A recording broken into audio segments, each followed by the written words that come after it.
Attends, c'était quoi le truc sous le drap là? Bah c'est... Moffat? Ben Moffat, heureusement qu'il se casse, hein, parce que Chibnall, je sais pas ce qu'il fera, mais il pourra pas faire pire. Hein. Ouais, enfin quand même, il a fait de très bonnes choses, faut pas généraliser. Non mais tu peux pas nier que la série était quand même mieux foutue et plus cohérente quand c'était Russell T showrunner. RTD a écrit beaucoup de bullshit. Hein. Ok, bah prouve-le. Quand tu veux, ma grande.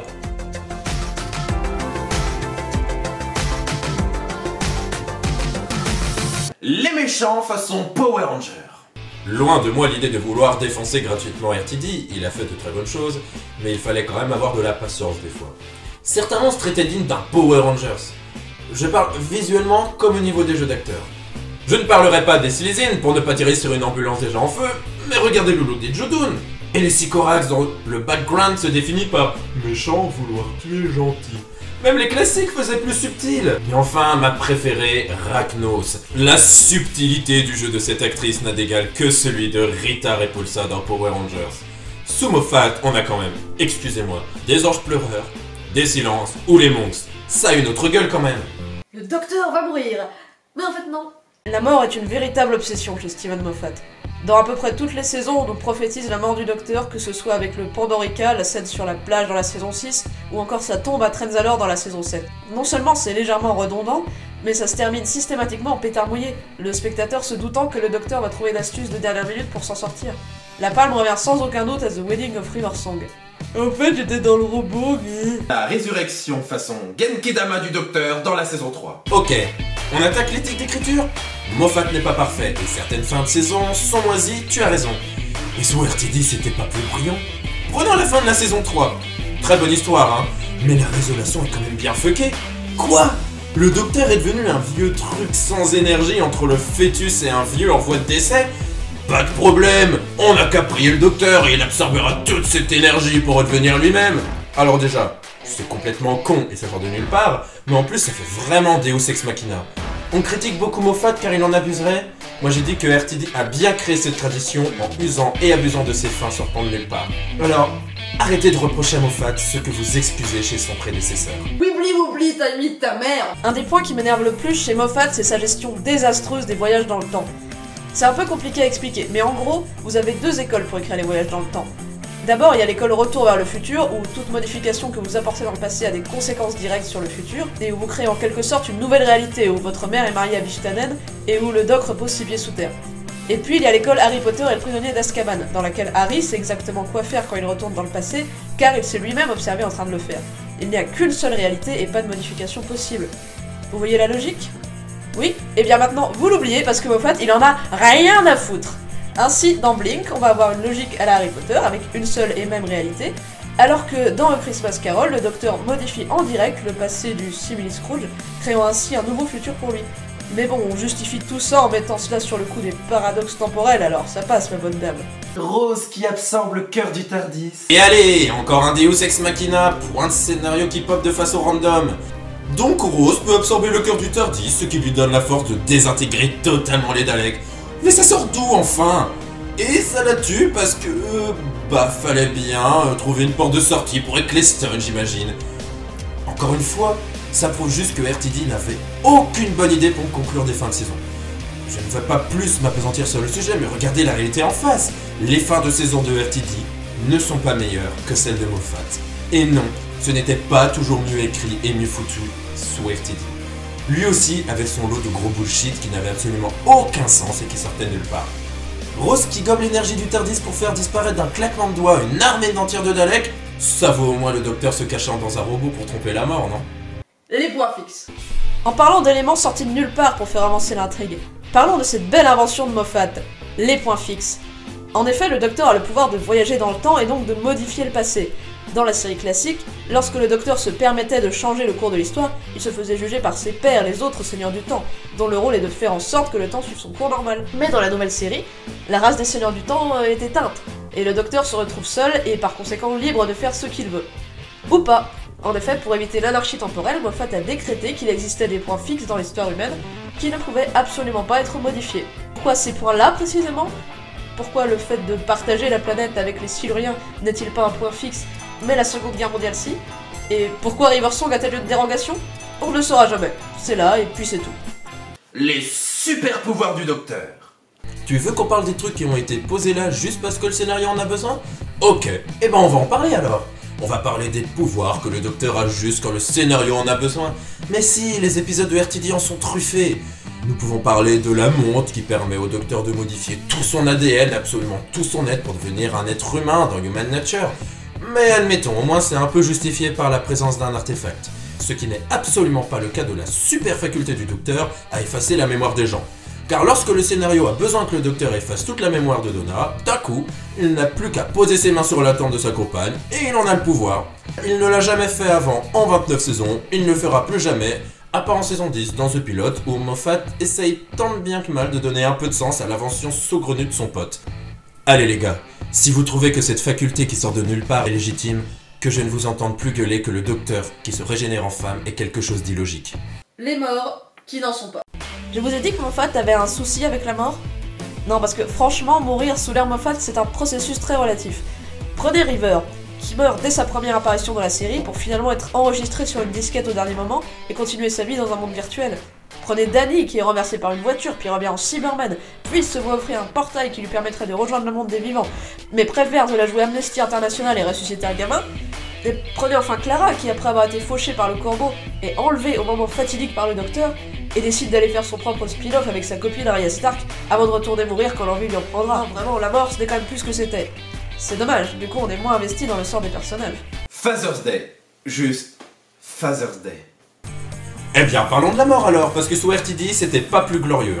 Ça a donné Father's Day, et c'est l'un des pires épisodes de Doctor Who. Je ne sais pas si vous avez connu le temps où le matin, sur France 2, les ados pouvaient déjeuner devant des séries à la qualité relative. Oui, je suis vieux. Eh bien, Father's Day aurait eu sa place dans cette programmation. Alors donc, quand quelqu'un qui devait mourir est sauvé, on crée un paradoxe temporel. Oui, Moffat n'a pas le monopole de la gestion moisie des voyages dans le temps. Ok, admettons. Et donc, des bestioles à la CGI plus que douteuses apparaissent. Alors non, ces créatures ne sont jamais apparues avant, elles n'apparaîtront plus jamais après. Pourtant, Dieu sait que des personnages qui auraient dû mourir ne le sont pas dans Doctor Who. C'est incohérent avec le reste de la série, c'est débile, et c'est moche. Tout ça pour nous faire un épisode niaisou et pathos. Merci mais non merci RTD. Listen. Ok, parlons d'épisode moisi. C'est quoi le truc sous le drap? Pourquoi Danny a changé son prénom? Pourquoi on voit sa descendance alors qu'on sait très bien qu'il en aura pas? Pourquoi, selon le docteur, tout le monde fait le même rêve que lui? Pourquoi on nous explique rien? Pourquoi, Moffat? Pourquoi? Les blagues de paix dans Alien of London. Ai-je vraiment besoin de développer ce point? Je sais qu'un paix, c'est très drôle. Mais il y a peut-être exagération, non? La mort de Amy et Rory. Souvenez-vous, dans l'épisode Les Anges Pleureurs de Manhattan, Rory est renvoyée dans le passé par un horrible ange pleureur. En épouse loyale, Amy décide courageusement de suivre son mari et se laisse également avoir par l'ange. Le docteur finit en larmes devant les tombes de ses amis, anéantis par la perte de ceux qui appartiennent désormais au passé. Tu as une machine à voyager dans le temps. Oui, mais ça créerait des paradoxes temporels, on peut pas changer le passé comme ça. Excuse-moi, mais ça te gênait pas quand il fallait réécrire toute l'histoire du mec dans le Christmas Carol ou enfermer Hitler dans un placard. Et quand bien même tu viendrais les rechercher, la date de leur mort resterait inchangée. T'aurais juste à les ramener exactement au même point.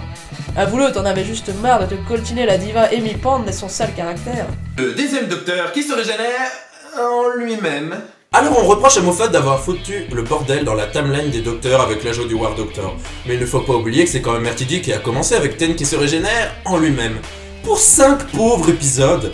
Alors oui, ça fait peut-être un bon cliff, mais c'est quand même très stupide. Et RTD a trouvé quoi comme explication? Oh bah j'ai dirigé ma force régénératrice vers ma main coupée. Et c'est l'expression TGC Moffat qui est passée à la prospérité. Et bah TGC RTD devrait exister aussi. Déso pas déso comme disent les jeunes. La régénération d'Eleven. Russell T avait mis la barre très haut avec le TARDIS qui explosait lors de la régénération de Ten. Et on se disait que Moffat ne pouvait pas faire plus spectaculaire. Nous étions naïfs. Régénération Armageddon!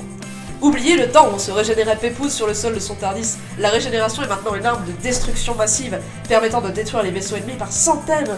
Et à la suite de cette régénération façon Michael Bay, le docteur redevient jeune. Pourquoi? Parce qu'on n'allait pas faire jouer sa dernière scène à Matt Smith avec une prothèse dégueulasse. Les romances entre le docteur et les compagnons.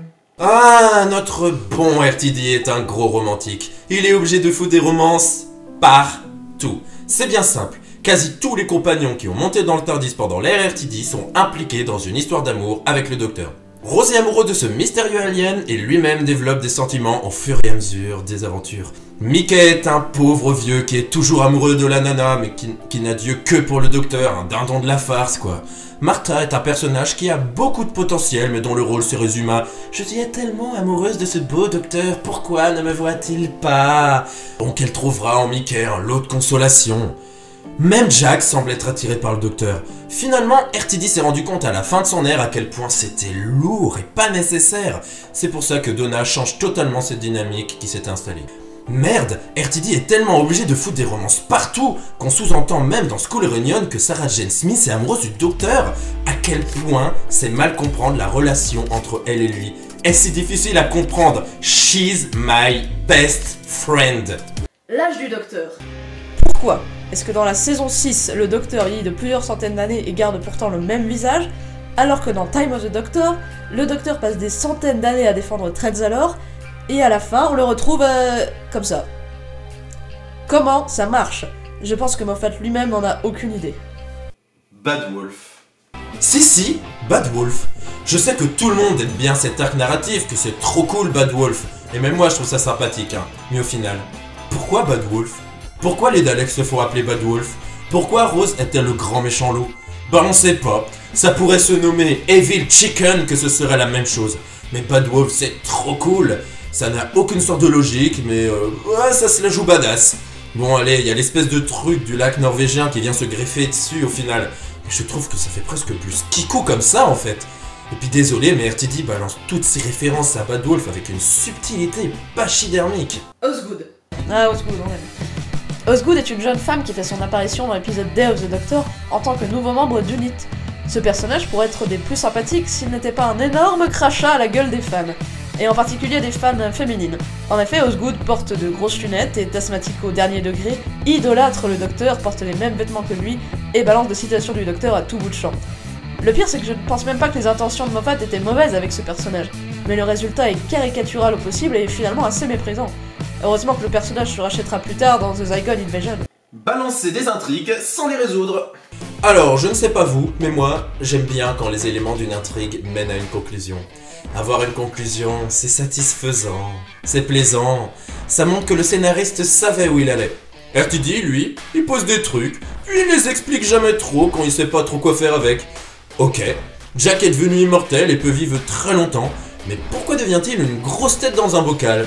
Eh bien, on ne le saura jamais. Il aurait eu le temps pourtant de placer une explication pendant la saison 4 ou pendant les épisodes spéciaux qui concluent son ère et celle de Ten. Et balancer l'idée d'une femme mystérieuse dans End of Time alors que tu te casses, juste pour faire chier ton pote Steven, c'est quand même pas très gentil. Les bons sentiments de Noël. Ah, les fêtes de Noël. Quoi de mieux pour passer un bon moment en famille, rassemblés devant la cheminée à échanger des cadeaux et partager des éclats de rire chaleureux. Mon cul, oui. Nous, on veut des sapins de Noël tueurs, des Pères Noël robots assoiffés de sang, des araignées de l'espace en roue libre. Malheureusement, pour Moffat, les épisodes de Noël sont souvent synonymes de guimauve, d'enfants trop mignons, de romances sirupeuses et de robinets à limonade. L'ambiance conte de fées, c'est sympa 5 minutes, mais des fois, ça va vraiment trop loin. Il vous suffit de penser au Docteur et il apparaîtra. Ah bon? Ça marche comme ça maintenant? Ouais, t'as raison. Moffat, c'est quand même tout pourri. Non, mais t'as pas tort non plus, en même temps, c'est vrai que RTD, c'était quand même pas si bien que ça. Non, RTD quand même, il a fait de très bonnes choses et c'est grâce à lui qu'on a eu le retour de la série. Sans lui, pas TARDIS Story. C'est vrai, et Moffat, il s'est quand même vachement amélioré sous l'arc Capaldi. Tu sais quoi? On va faire l'inverse. Moi, un top 10 des trucs que je préfère sous RTD, et toi, un top 10 des trucs que tu préfères sous Moffat. YOLO.